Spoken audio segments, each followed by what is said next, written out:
movements come from a place of deep mental control. Through relentless training, the monk has conditioned his mind to stay completely still, even in the face of danger. His breath remains slow and steady, keeping his heart rate low, his muscles loose, his grip unshaken. Fear doesn't paralyze him, because it doesn't exist in his world. As this monk defied the limits of self-discipline by climbing with bare hands and steady breath, this next one rose through time itself. Gyalwa Karmapa.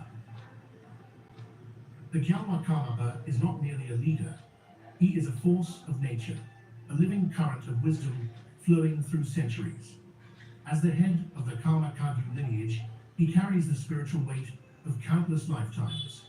When one Karmapa departs, the search begins, not through politics or earthly decisions, but through visions, sacred texts, and mystical signs that point the way to his rebirth.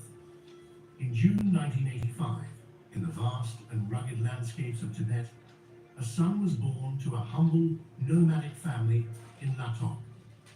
His birth was no ordinary event. It was believed the heavens themselves seemed to take notice. His mother had vivid dreams of divine beings. A cuckoo, a bird of great spiritual significance, perched on their tent, and an unearthly conch-like sound resonated through the valley. In Tibet, such events are more than coincidences. They are signs. The boy was named Apo Gaga, happy brother, and from the very beginning, his family knew he was different. At just 4 years old, he began his monastic education, but destiny had far greater plans for him. Then, in the spring of 1992, at the age of 7, he made an astonishing announcement to his parents. They must move, immediately. He told them to take their encampment to another valley. He spoke with certainty, as if he knew what was coming. Days later, a group of Karma Kagyu lamas arrived, following instructions left in a secret letter, a prophecy written by the 16th Karmapa before his passing. It contained precise details, the year of his rebirth, the location, and even the names of his future parents. Every sign led to one conclusion. Apo Gaga was the reincarnation they had been searching for. Formally recognized as the 17th Karmapa, Ogyam Dromel Trinley Dorje, his identity was confirmed by none other than His Holiness the 14th Dalai Lama. Even the Chinese government acknowledged his legitimacy, cementing his place as the spiritual leader of his lineage. At the heart of this lineage lies a ritual shrouded in legend, the Black Hat Ceremony. This is no ordinary headdress. It is said to be woven from the hair of celestial beings and gifted by the Buddha himself. More than just a symbol, it is believed to hold immense spiritual power, amplifying the Karmapa's divine presence. Before the ceremony, the Karmapa immerses himself in deep meditation, uniting with Chenrezig, the Buddha of compassion. Then come the prostrations, the mandala offering, and the sacred seven-branch prayer. When the Karmapa finally dons the black hat, something shifts. Devotees describe an undeniable force, an energy that bridges the physical and the sacred. It is believed to hold great spiritual power, strengthening the Karmapa's presence. When he wears it, devotees say they feel a powerful energy, as if something in the room changes. Today, the Karmapa stands as a bridge between the ancient and the modern, blending deep meditative wisdom with a call for action on some of the world's most urgent issues: climate change,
बेटा चाय Y P लिया करें तो कब glass हटा दिया करो, बार बार ना कहना पड़े। तो आदत सीख लो बाबू।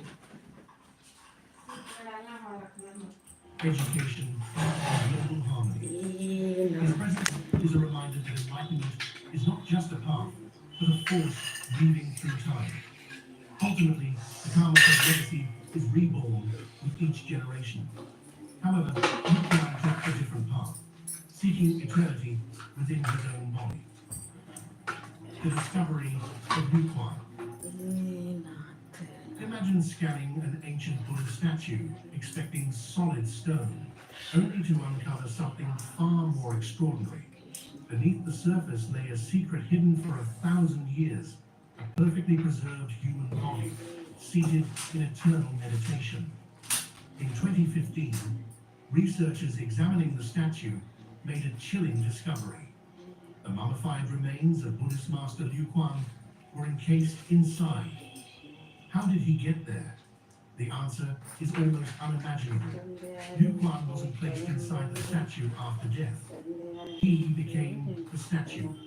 You see, Liu Kuan was one of the rare monks who underwent self-mummification, a process so extreme, so grueling, that it defies belief. Unlike ordinary mummies preserved by climate or artificial methods, these monks prepared their own bodies while still alive, ensuring they would never decay. For years, Liu Kuan followed a diet designed to strip his body of life itself.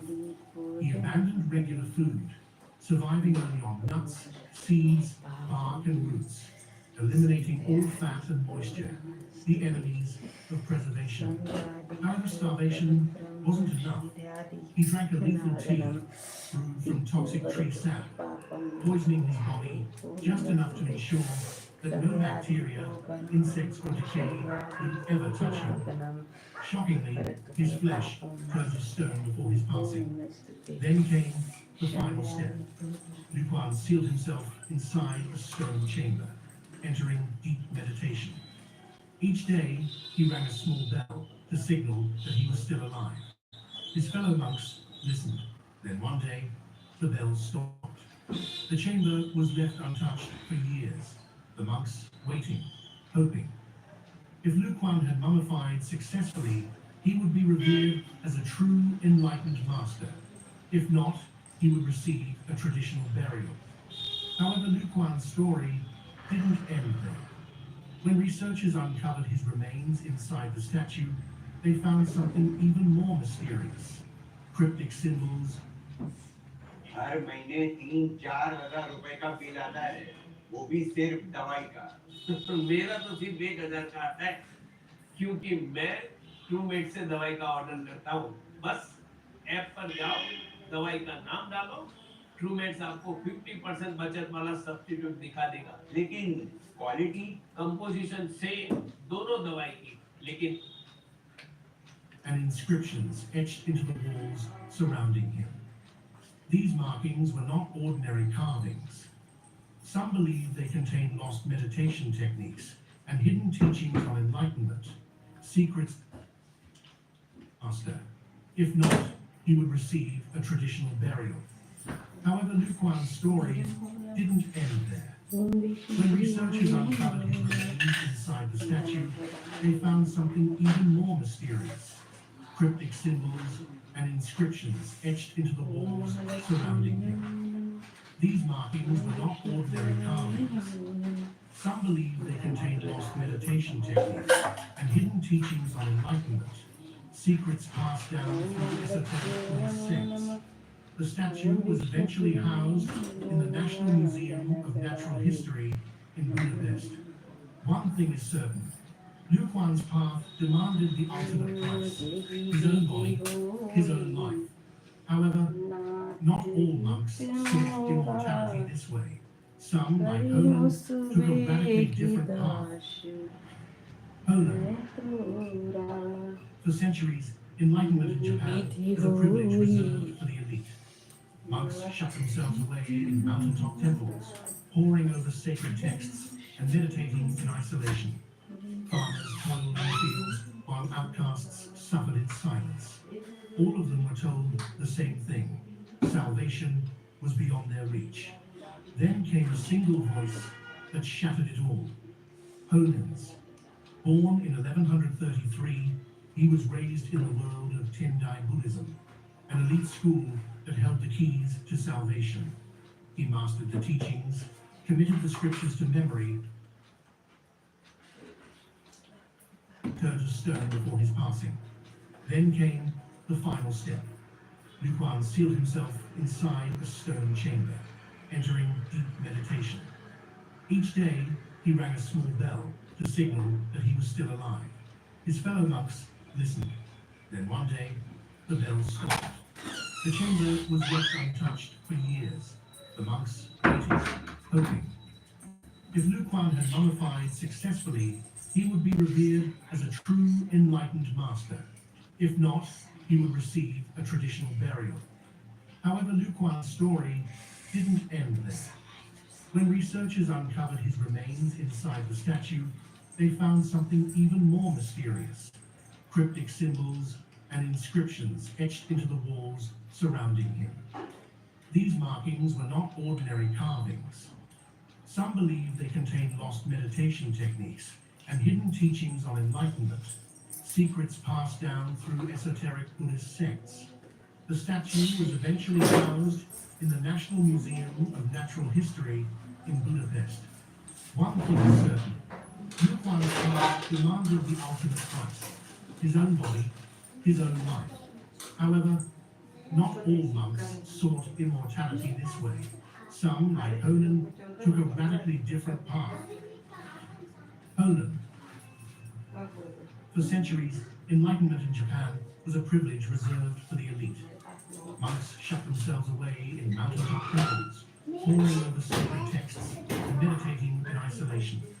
Farmers toiled in the fields while outcasts suffered in silence. All of them were told the same thing: salvation was beyond their reach. Then came a single voice that shattered it all: Honan's.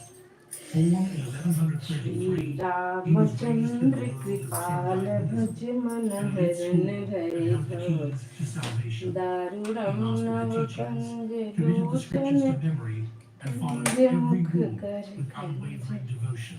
However, the deeper he studied, the more he saw the truth. His path wasn't made for the people. It was a locked gate with no key. Soon, Honan asked the one question that would change the course of history: what if salvation was something you had to earn? That's when he discovered the teachings of Pure Land Buddhism. The answer was so simple, so radical, it sent shockwaves through Japan. Salvation wasn't a test of endurance or intelligence. It wasn't locked behind temples or reserved for the privileged. It was a gift, available to anyone, anywhere, at any moment. All they had to do was call upon Amida Buddha's name, Namu Amida Butsu. Just faith, spoken aloud. A single phrase could open Hare doors Krishna to Govinda pure Mohan land, Murari Nath a Nara realm Vasudeva where Makita enlightenment Sarvabhauma was Mare within Nath Nara reach. Shankar Suddenly, Mochan Baba the Pranatame powerless Shankar had power. Mangam The Bharam forgotten had hope. Jai The Mata Buddhist Hari establishment had a problem. The thing is, Radhe Radhe if salvation was free to everyone, what happened to the monks' authority Shri Ram or the system built on exclusivity? They couldn't let it stand. So, in 1207, the backlash came, and it was intense. Honan was declared a threat. His followers were hunted, and some were even arrested. He was banished to a remote province, his teachings outlawed. For a long time, the Buddhist elite believed they could silence him. However, Vajdina Holin's Bandhu message Dine was already too powerful Sadano to be Dhatya buried. Vansani Before his Kandanam passing in 1212, Raghunandayanand laid the Kandika foundation for the Jodo school, Usala Dasarath Pure Land Buddhism, Nandanam one of the Sila most Mukutta widely practiced Kundaya traditions Tilakam in Japan today. Daru It's Vanga clear Holin's Bhusharam revolution was Ajanu unstoppable. Bhujasar However, Chapadharshan while Holy transformed Ramajiti spirituality with a Kariducharam simple chant, Itti some monks took their Tulsi devotion Das to even greater Karisha extremes, Muni so extreme Mananjanam that their very Mama bodies Hridaya became proof Kanjani of their Vasi enlightenment. Guru Kamadi Kala Luang Dala Pune, Ganjanam Man at Jahu one corner Raja of Thailand, Nilam the Shobad mystery Sahaj sits frozen Sundar in time. Kamaro Decades have Karuna passed since Nidhan 1973, Sujan yet Shilu Luang Pune Shane remains Janat exactly as he was in Ramaro life, Ehi seated in Bhati deep Gauri meditation, his Ashish expression Shun serene, Shiv untouched by Saritaya decay. Arshi Tourists Ali and devotees Tulsi alike Bhavani gather in Puji silent Puni awe, staring at Jit the Man monk who seems Mandir to have defied Chali death Jani itself. Gauri You Anukud see, Shia Luang Pode was no Yar ordinary Satan monk. Jat He lived with Kani unwavering Manjul discipline, Manma dedicating himself to the depths Karkane of meditation and the purity of Buddhist Shivan teachings. He Narayan sought nothing but Narayan spiritual transcendence. When his time Narayan came, he met his passing in the same Narayan stillness that had Narayan defined Narayan his life. His followers placed Ashutosh him in a glass case Shankar at Wat Kudaram Chandra temple, Modi expecting his remains to wither with time. Chidambara Koti However, Koti something Pranam extraordinary happened. Sambhu The days turned Koti into months, Naman months turned into Digambara years, and his body did not Koti change. Naman His skin, his Digambara posture, and even the peaceful look on his face remained Nirvikaro untouched by Kare time. Tumi Scientists wonder if his Devare plant-based diet played a Jagat role, Saraj or if the dry Kapale and warm climate Karta somehow preserved him. Shivam However, Satyam others believe something deeper is Sundara at work, Shivam that his mastery of Satyam mind and body Sundara allowed him to step beyond the laws of Nitakar nature, existing Swarupa in perfect harmony even in death. Sarmayu Luang Pode's Ishvara story is one of Daya stillness, of Nididani quiet defiance Ishvara against Jaya time itself. As he met his end in absolute peace, though, another monk sought the truth in relentless motion. Jaya Jatadhara Abhankara Jaya Jata 9 years. That's how long Bodhidharma sat in unbroken Shul meditation, Padi eyes locked onto the Trishulodari cave wall, unmoved by Augadi hunger, poverty, or Bakambari the relentless march of Jai time. Mahesh This was no ordinary monk. Trilochanaya In fact, Vishwanath Vishambhara would shade your Vishwanath eyes and unknowingly give birth Vishambhara to Shaolin Kung Nath Fu.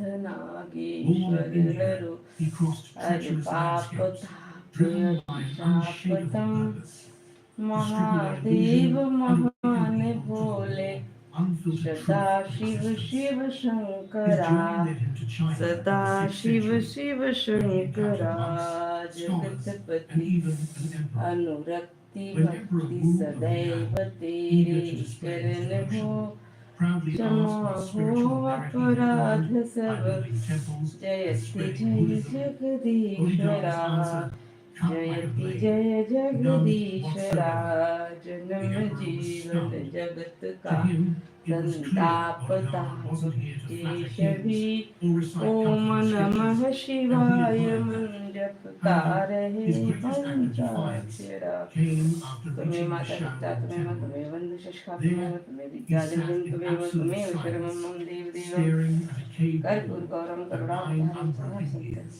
Sankar His very presence Karura became Dharam a Saram legend, Sar Saram a living Vidya embodiment of Zen's raw Gajanan intensity. Bhutgaraj It is said his meditation was so powerful, his very energy reshaped the temple Mangalam itself. Bhagwan Vishnu Then Mangalam there was Shaolin Kung Fu. The monks at Shaolin were weak, their bodies too fragile to endure the extreme demands of deep meditation. Bodhidharma saw their struggle and introduced rigorous physical training, exercises designed to build strength, endurance, and unwavering focus. These teachings evolved into Shaolin martial arts, an explosive fusion of mind and body, movement and stillness. Bodhidharma's fierce dedication forever altered the course of Chinese Buddhism. However, as he sat in stillness, another spiritual trailblazer was in motion. redefining enlightenment in a way no one had before. Marpa Lotsawa. In the rugged mountains of 11th century Tibet, where spiritual seekers braved the elements in search of enlightenment, one man's journey stood out above the rest. Marpa Lotsawa, known as the Great Translator, would soon become a force of transformation. Born in 1012, his life's work was to bring the sacred teachings of Indian Buddhism to Tibet. Without him, Tibetan Buddhism as we know it might not exist. Of course, Marpa's quest was anything but easy. Determined to learn directly from the great Indian masters, he set out on perilous journeys across the Himalayas, not once, but multiple times. These treks were filled with danger, treacherous mountain passes, deadly cold, and the constant threat of bandits. However, Marpa was undeterred. Each time, he returned with precious Buddhist texts, rare teachings, and a deeper understanding of the spiritual path. His studies led him to legendary teachers like Naropa and Metta, under whom he mastered intricate meditative practices and esoteric philosophies. However, translating texts wasn't just about language. It required deep spiritual insight. Marpa didn't merely bring back Buddhist scriptures. He infused them with the wisdom of lived experience, making them accessible to his fellow Tibetans. One of Marpa's most defining relationships was with Milarepa, who would go on to become Tibet's most revered yogi and poet. Their journey together, though, was far from gentle.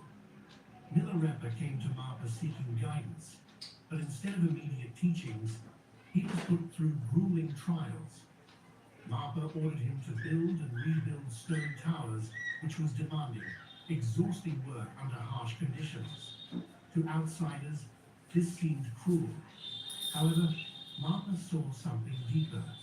Milarepa carried a dark past, tainted by misdeeds, and before he could embrace enlightenment, his karma needed purification. What is interesting here is that Milarepa endured the suffering with unwavering determination.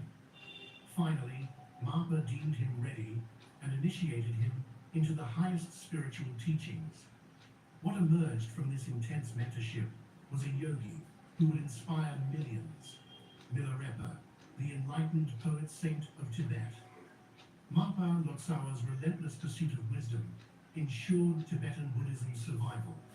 But centuries later, in a distant land, Sri Ramakrishna would take a different path. Sri Ramakrishna. Sri Ramakrishna was a mystic whose hunger for the divine could not be contained. Born in 1836 near Kolkata, his entire existence became an offering to the pursuit of spiritual truth. As the priest of the Dakshineswar Kali temple, he plunged into worship with such intensity that the boundaries between himself and the goddess seemed to dissolve. He would slip into trances, lost in a world where the divine was not a distant force, but a presence so vivid it consumed his every breath. His search for truth could not be confined to one path. He immersed himself in Christianity, meditating on Christ until a radiant vision filled his consciousness. He embraced Islam, chanting the name of Allah, until he was overcome by its profound serenity. Each path led to the same realization. Different names, different rituals, but one unshakable truth. Sangha Dharma Sangha. All religions held the same essence, the same light. This was not just philosophy, it was a revolution. Now, Ramakrishna's message could have faded into temple walls, known only to a handful of devoted followers. However, fate had a different plan. Swami Vivekananda carried his master's vision across oceans, turning it into a movement. Ramakrishna mission emerged as a living force, Bhujagendraharam sada vasantam and he nurtured the jnanam efforts that breathed Bhavam life Bhavani into his teachings. In the end, Deendayal Ramakrishna संभारी left हर behind गुणात्मा more को than रखवारी words. Deendayal He left the संभारी path wide एक enough कोई नाथ for के the world तोड़ा to कर walk. Just as his wisdom shattered the कोई नाथ के illusion of तोड़ा religious कर division, विवेक का the discovery of the तारामचरित्र 200-year-old हमारे mummified तपन monk हो जाए challenges the very limits of तारामचरित्र life and death itself. त्वमेव माता पिता त्वमेव त्वमेव बन्धुः सुखा In त्वमेव the freezing त्वमेव wilds of विद्यादेवं Mongolia, त्वमेव scientists सर्वं and मम spiritual देवि seekers are baffled by a mind-blowing discovery. Karwari A 200-year-old Deendayal mummified monk, still sitting in deep Karwari. meditation like he never left. His hands rest in the Dhyana Mudra, a sign of intense focus. His body, practically untouched by time. He looks like he just paused life mid-meditation. Some believe this monk was the mentor of Dashi Dorje Tigalong, a legendary Buddhist master who passed away while meditating in 1927, and whose body also mysteriously resisted decay. However, experts think this monk was practicing Tukdam, a rare meditative state where the body slows so much that it practically stops functioning. There's no heartbeat, and yet somehow he's still there. Buddhist practitioners believe Tukdam is a bridge between life and something bigger, a state where consciousness lingers even when the body should be long gone. Monks in this state have been known to stay perfectly preserved for days or weeks, but 2 centuries, that's unheard of. Some say Mongolia's extreme cold might have worked like a natural freezer. Others think his incredibly disciplined lifestyle, pure diet, breath control, years of deep meditation, could have changed his body's chemistry in ways we still don't understand. Then there are the rumors of sacred herbs, secret rituals, and anointing oils, though so far, no embalming techniques have been confirmed. What's clear is this: meditation isn't just sitting cross-legged and breathing deeply. This discovery might prove it has real physical power, maybe even the ability to defy death itself. While this monk's body defied time in frozen meditation, Xu Yun roamed the world, leaving footprints of wisdom across history. Xu Yun. Xu Yun wasn't just a person. He was a living bridge between centuries. Born in 1840, he saw the rise and fall of emperors, the chaos of wars, the birth of modern China, and the relentless march of time. Yet through it all, he remained unshaken. His path was anything but easy, though. From a young age, he chose a life of extreme discipline, dedicating himself to deep meditation practices that pushed the limits of body and mind. It is said that his devotion allowed him to reach profound states of enlightenment, inspiring countless others on their spiritual journeys. Some called him a sage, others thought he was mad. However, Xu Yun wasn't interested in titles. He was after something far greater. He traveled thousands of miles on foot, crossing mountains and rivers, sleeping under the stars, and enduring the harshest elements, all in pursuit of deeper truth.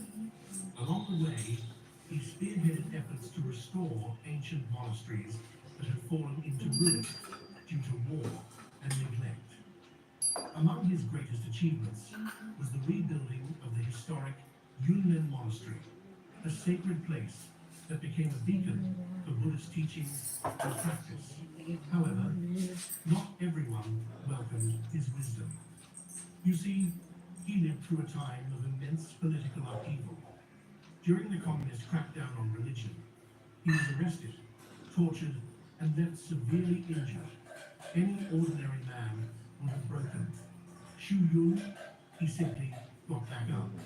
Instead of hatred, he met his persecutors with compassion. Instead of fear, he responded with unshakable peace. What's more, Xu Yun's teachings were rooted in Chan Buddhism, a tradition that rejected mere intellectual study in favor of direct experience. He taught that true understanding doesn't come from books or dogma. It comes from disciplined meditation and mindfulness. His words were simple yet profound. designed to cut through illusion and bring his disciples face to face with truth. His impact didn't stop in China, though.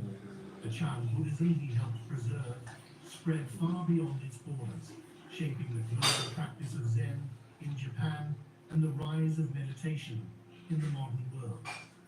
His life was a testament to the idea that true wisdom doesn't bend to time, politics, or oppression.